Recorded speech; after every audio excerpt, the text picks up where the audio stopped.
Assalamualaikum warahmatullahi wabarakatuh. Waalaikumsalam warahmatullahi wabarakatuh. Kembali lagi bersama kami di Time Travel Rahayu dan salam sejahtera untuk kita semua. Nah, Alif, Sobat Time Travel, kita ngobrol apa ya? Yang santai? Yang levelnya middle lah. Middle, oke, middle. Nah, gini, Alif, Sobat Time Travel, biar bagaimanapun juga, kita di Time Travel itu kan selalu mencari kaitan antara apa yang terjadi di masa lalu dengan yang ada di masa sekarang gitu. Karena kita meyakini bahwa sejarah itu sebuah siklus yang berulang gitu ya. Jadi pengen melihat apa yang terjadi di masa sekarang itu pasti kayak ada padanannya ya, ada referensinya yang pernah terjadi di masa lalu, entah di nenek moyang kita atau leluhur yang lebih tua lagi gitu. Nah, yang kita tahu kan di masa lalunya Nusantara kita punya Sundaland ya. PNS masih? Masih. Yeah. Kalau SK-nya belum dicabut sih. Nah, kita kan tahu ya, ada beberapa catatan-catatan leluhur di masa lalu yang bicara bahwa nanti di masa yang akan datang segala sesuatu yang begini deh, misalnya Sundaland itu kan dulu kan terkenal kan wingit ya, sangat sakral, sangat wingit, gawat keliwat-liwat yang orang nggak bisa menembus, yang Alif selalu ceritakan begitu. Kita pernah bahas apakah keluhurannya masih tetap sama, sakralnya masih tetap sama, ternyata tetap sama, tapi tetap juga terjadi kerusakan-kerusakan gitulah ya. Nah, kita kan juga jadi pengen tahu, jadi sebenarnya pernah ada yang mengatakan bahwa apa yang ada di masa lalu itu nanti akan muncul lagi di masa yang akan datang, di masa yang entah kita tidak tahu entah itu waktunya kapan atau bagaimana. Tapi kira-kira Alif diberi penglihatan nggak bahwa ada kesesuaian tentang sejarah di masa lalu dengan yang terjadi di masa sekarang? Belakangan ini Alif dapat merasakan atau penglihatan secara spirit itu seperti apa? Oke. Bismillahirrahmanirrahim. Kita tuh di 2026 ada beberapa kali kita angkat episode yang kaitannya sama keindonesiaan, sama Sundaland, dan hubungannya sama zaman-zaman kondisi sekarang ya, situasi sekarang. Yang salah satu yang masih cukup fresh waktu kita angkat mengenai ada sebuah penglihatan pasukan rombongan besar yang lagi mendekati kehidupan kita. Oh, yang bercahaya. Itu ya. Iya, waktu itu ya. Oke. Ternyata waktu itu kan saya mulainya dari situ aja deh. Oke. Biar enak. Ternyata seminggu kebelakang ini sebelum syuting sebelum syuting sekarang itu saya pernah dikasih lihat rombongan besar itu yang bercahaya. Tadinya kan masih ada jarak nih sama kita waktu kita terakhir kali cerita. Terus saya bilang, dan kalau ada update insya Allah bisa diceritakan. Ternyata ada update-nya. Saya dikasih lihat sekilas. Jadi rombongan besar itu bergeraknya semakin cepat, Mas. Kelihatannya sih ya yang pakai kudanya semakin laju cepat, kereta kencananya semakin cepat, yang lari juga semakin cepat, makin kenceng. Tapi kalau ngelihat dari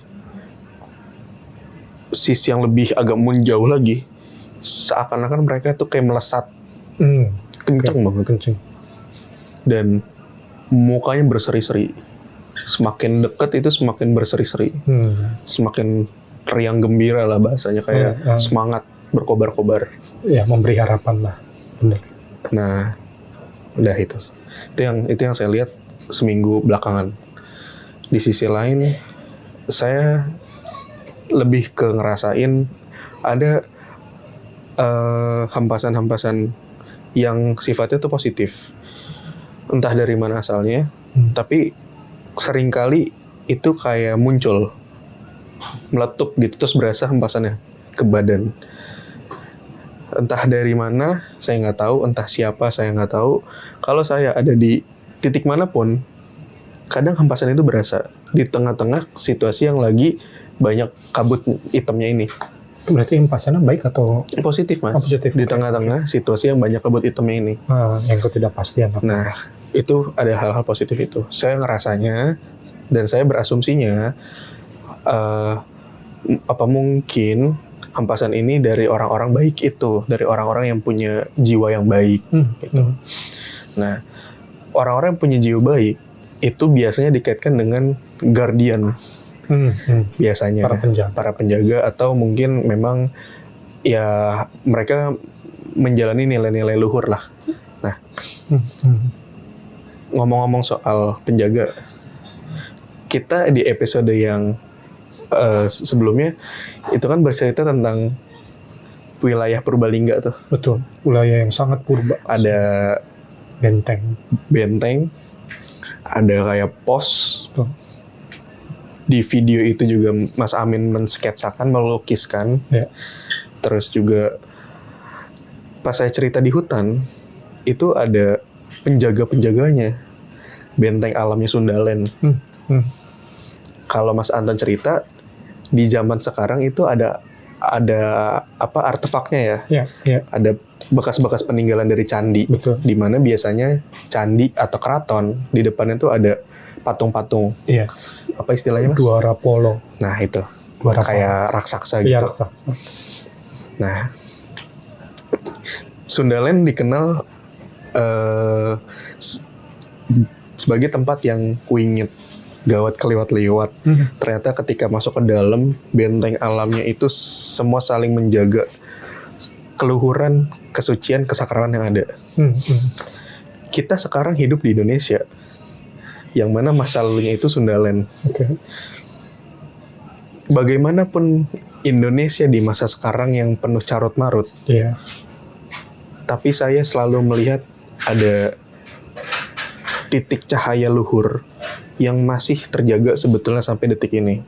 Walaupun mungkin mayoritas orang di sini itu nggak sadar, tapi saya dituntun untuk melihat hal itu. Nah, biasanya ketika ada sesuatu yang luhur itu ada penjagaan yang menjaga keluhuran itu atau hal yang sakral itu. Entah bagaimana, ketika saya lagi banyak ngalamin hal-hal yang ajaib seminggu belakangan ini, ternyata ada satu hal yang baru saya sadarin ketika saya dicolek untuk coba lu lebih peka deh ngelihat sekeliling, gitu bahasanya. Pas saya ngelihat, tahu nggak, Mas? Ada di beberapa lokasi-lokasi tertentu itu ada sosok yang berdiri, seakan-akan sosok itu, dan nggak cuma satu, sosok itu seakan ngejaga lokasi-lokasi tersebut atau batasan-batasan lokasi tersebut. Saya ngelihat ke beberapa titik, ternyata ada sosoknya itu tinggi, besar. Tingginya itu bisa sepohon yang besar, entah mungkin ada pohon beringin lebih tinggi, pohon kelapa, tinggi-tinggi. Oh, tinggi banget berarti. Waktu di episode yang sebelumnya saya juga cerita, itu tinggi, Mas, sebatang pohon itu zaman dulu kan gede-gede, tinggi-tinggi pohonnya. Itu sama. Waktu saya lihat lebih detail, mereka tuh mukanya sangar-sangar. Terus benar-benar kayak penjaga ya, penjaga dan megang senjata, dan galak, mukanya muka galak, muka sangar gitu. Waktu saya lihat lebih detail beberapa sosok itu, saya jadi ingat beberapa cerita di episode yang cukup lama. Pertama, waktu episode Gunung Padang awal-awal, di mana ada teman kita Sabrina. Dia ngelihat ada sosok yang tinggi besar ada di kawasan sekitar Gunung Padang tempo dulu. Yang kedua, cerita dari Mas Amin waktu kita ngebahas wilayah utara Laut Jawa ya? Laut Jawa, Iya. wilayahnya Laut Jawa. Yang dulu pas zaman Sundaland itu sebenarnya daratan. Mas Amin bilang di situ ada orang tinggi besar namanya Auj. Kayak ada di Al-Quran tuh. Bukan ya? bukan. Itu Tapi ada dikenal dalam tradisi Islam ya kayaknya. dikenal dalam tradisi keilmuan Islam. Oke. Beberapa ada. Nah, yang ketiga, cerita waktu saya bercerita tentang wilayah Purbalingga itu. Di masa lalu Sundaland ada hutan, di mana hutan itu dijaga oleh banyak sosok-sosok yang seperti itu. Yang begitu. Oke.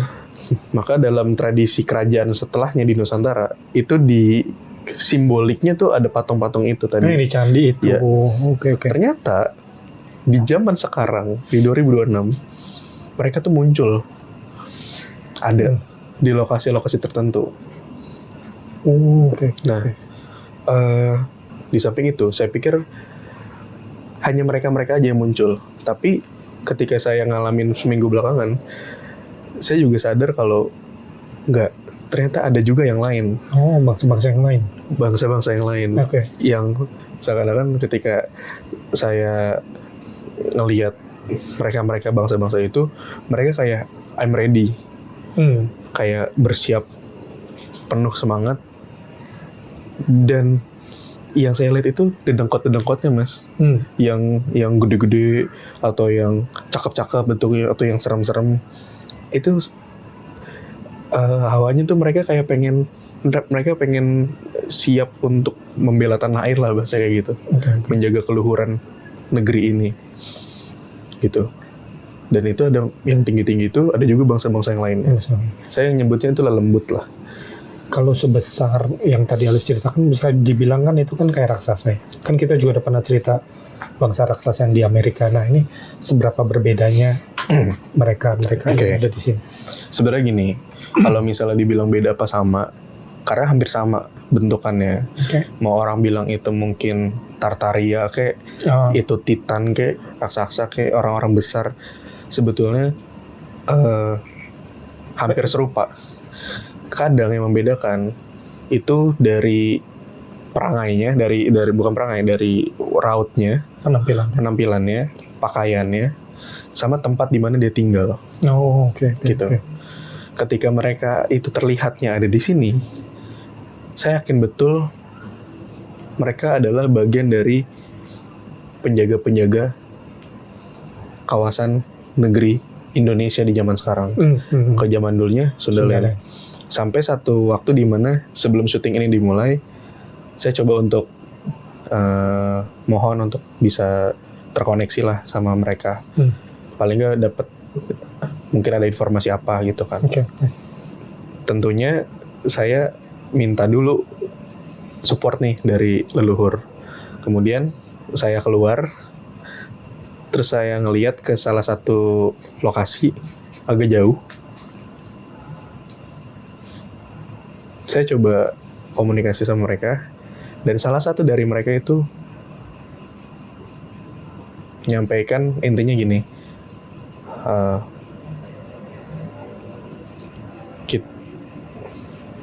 iya kami itu diperintah dari langit lah bahasa gitu. Itu satu. Yang kedua, ini belum seberapa.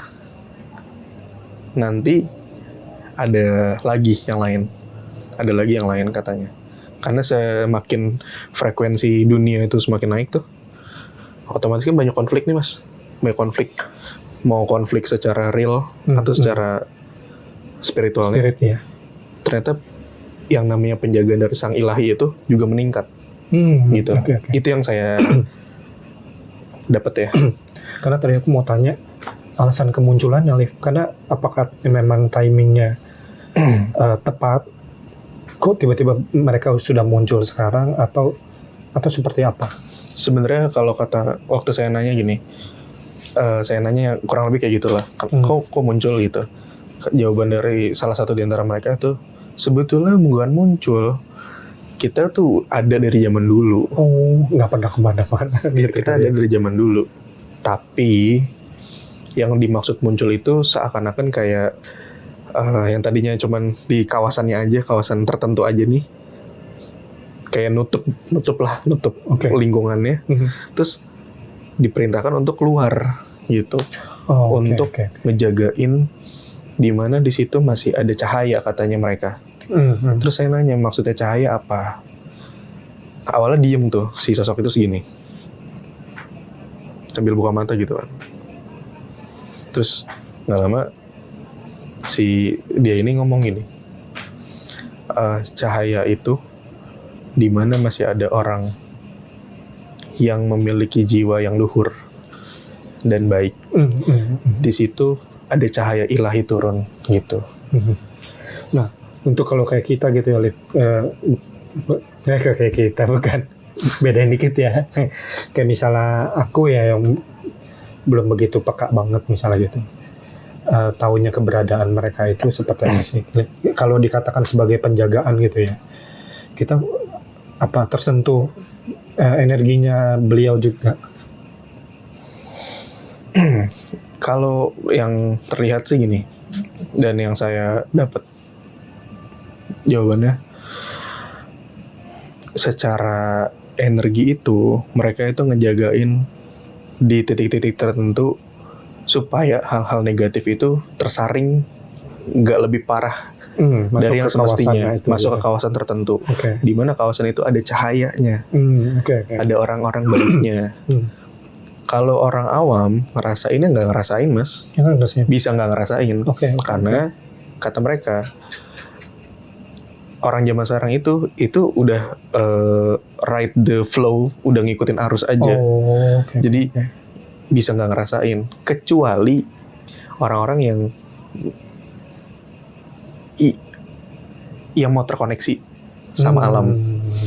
Itu bisa sedikit-sedikit ngerasain kalau ada sesuatu yang kayak, kok kayaknya kawasan ini beda ya, kok kayak adem sendiri gitu loh, Mas.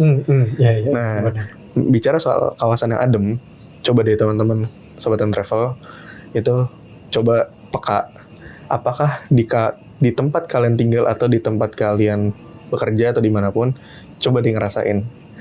Kadang ada lokasi-lokasi yang kita kalau datang ke situ itu tenang hawanya. Hawanya nyaman. Iya, nyaman. Betul. Kayak udaranya fresh gitu ya kali ya. Tapi bukan cuma soal itu, soal ketenangan. Di tengah semrawutnya dunia, apalagi sekarang nih kita di 2026 Maret awal, syuting ini kan Maret awal nih, itu ada serangan-serangan di luar sana ke Iran. Oh iya benar. Di tengah semrawutnya dunia, tapi ada kadang-kadang lokasi-lokasi tertentu itu yang bikin hati tenang, nyaman, kayaknya damai. Walaupun tetap ada masalah, kita punya masalah, tapi seakan-akan yaudah kita santai, ngadepinnya tuh tenang. Nah, itu yang dari pengalaman saya sampai detik ini, itu yang biasanya terjadi ketika ada yang ngejagain. Lokasi itu jauh lebih tenang dan nyaman dibandingkan lokasi yang lainnya. Bisa, padahal bisa beda berapa meter, Mas. Itu bisa berasa transisinya hawanya bisa berasa beda gitu. Nah, secara yang terlihat mereka yang tinggi besar itu nggak cuma satu kelompok, tapi ada beberapa, dan itu tersebar di lokasi-lokasi yang lain gitu. Kayak gitulah. Nah, terakhir ada satu cerita yang saya dengar dari salah satu orang tua lah, bahwa di beberapa hari yang lalu sebelum syuting ini dimulai, itu ada keluarganya beliau itu yang ngalamin kejadian unik ya. Pertama mimpinya itu katanya mimpi ngelihat ada makhluk yang kepalanya itu kayak lonjong, terus depannya tuh kayak agak lancip. Alien gitu dong, kayak gitu. Mungkin kayak gitu. Itu kelihatan wajahnya. Terus berikutnya di rumahnya beliau ini ada CCTV dan itu bisa nangkep pergerakan. Iya, ada deteksi itu. Tapi ketika ada notif pergerakan, pas dicek itu nggak ada siapa-siapa. Nah, singkat cerita, karena beliau juga orang yang paham, yang dikasih kelebihan juga, ya memang ternyata ada yang mau masuk tapi ada yang ngejagain gitu lah intinya begitu. Dan setelah saya dikasih lihat juga, oh ternyata ya itu penjaga-penjaga yang dari zaman dulu, dari zaman Sundalen itu udah ada. Oke. Gitu. Nah itu kan baru satu bangsa ya, Liv. Kalau Sundalen kan terkenal juga lebih. Atau ada bangsa yang lain yang Alif lihat? Tadi di awal cerita. Oh di awal cerita. Karena nggak cuma mereka. Oke. Tapi semakin kesini makin banyak bangsa-bangsa yang lain. Yang saya ngomong itu lelembut, Mas. Oh. Lelembut tuh bukan berarti hantu atau jin. Bukan ya. Tapi mereka yang beda dimensinya sama kita. Ya, beda bangsa. Bangsanya beda-beda. Ya. Mereka tuh kayak mau ikut untuk apa ya istilahnya, ngejaga tanah air lah gitu. Dan ke depan itu akan banyak hal surprise yang terjadi. Makanya harus ada yang tetap ngejagain gitu. Mumpung ini bulan Ramadan. Oke. Ini terakhir nih, pertanyaan terakhir. Terus, Oke. mumpung bulan Ramadan, saya jadi ingat ada salah satu ayat di Al-Quran, di Al-Baqarah, seingat saya, ketika yang Maha Kuasa itu mau menciptakan manusia untuk sebagai khalifah, penjaga di bumi. Ya. Terus para malaikat itu nolak, protes. Ya. Karena kata malaikat, manusia itu bisanya cuman membuat kerusakan dan tumpah darah di bumi. Tapi kata Tuhan, ya aku mengetahui apa yang kalian nggak ketahui. Singkat cerita, jadilah peradaban manusia sampai sekarang. Nah, kata para leluhur,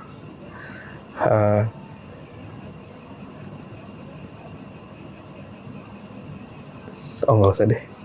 Nggak usah ya. Oke, ya kalau nggak usah berarti aku ganti aja nih deh pertanyaan gitu ya. Iya. Ya, ganti pertanyaan terakhir deh nih. Nah, kemunculan para penjaga-penjaga Sundalen di masa lalu, di masa kini, apakah juga menjadi apa ya bahasanya salah satu tanda juga tentang kebangkitan kebijaksanaan para leluhur di masa sekarang? Terakhir itu. Iya begitu. Iya betul. Iya begitu. Oke. Dan ini akan terus semakin banyak ya bahasanya. Seperti kayak mengulang masa lalu lagi jadinya di masa yang sekarang gitu. Kaitannya sama kebangkitan keluhuran masa lalu. Ada kaitannya dengan sebuah perubahan yang terjadi pada manusia zaman nanti. Seringkali kita bercerita tentang Human 3.0. Oh, oke.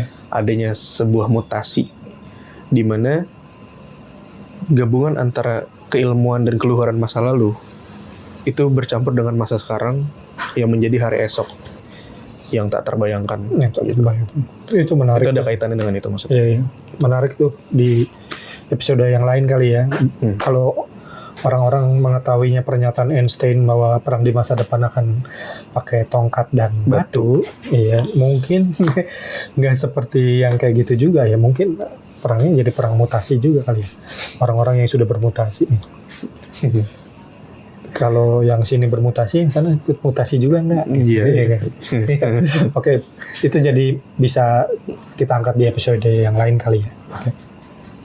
Oke, Sobat Time Travel, semoga penjagaan kembali Nusantara di masa sekarang melalui para penjaga-penjaga yang ada di zaman dulu, di zaman Sundalen itu jadi pertanda yang baik. Jadi harapan-harapan yang kemarin kita udah sampaikan, jadi kayak ada pasukan bercahaya, ini jadi semakin membuat harapan ini menjadi semakin nyata di kehidupan kita ya. Kita tahu bahwa ada penjagaan-penjagaan yang tidak kelihatan buat kita juga, tapi tentunya kita juga tetap harus berusaha ya, tetap menjalani hidup dengan sebaik-baiknya, tetap eling dan waspada, selalu terkoneksi dengan Yang Maha Kuasa gitu kali ya. Udah gitu. Oke, Sobat Time Travel, semoga kalian suka dengan episode kita kali ini. Tetap like, share, komen, dan subscribe untuk selalu terhubung dengan video-video kita yang terbaru. Sampai kita bertemu di penelusuran selanjutnya. Wassalamualaikum warahmatullahi wabarakatuh. Wassalamualaikum.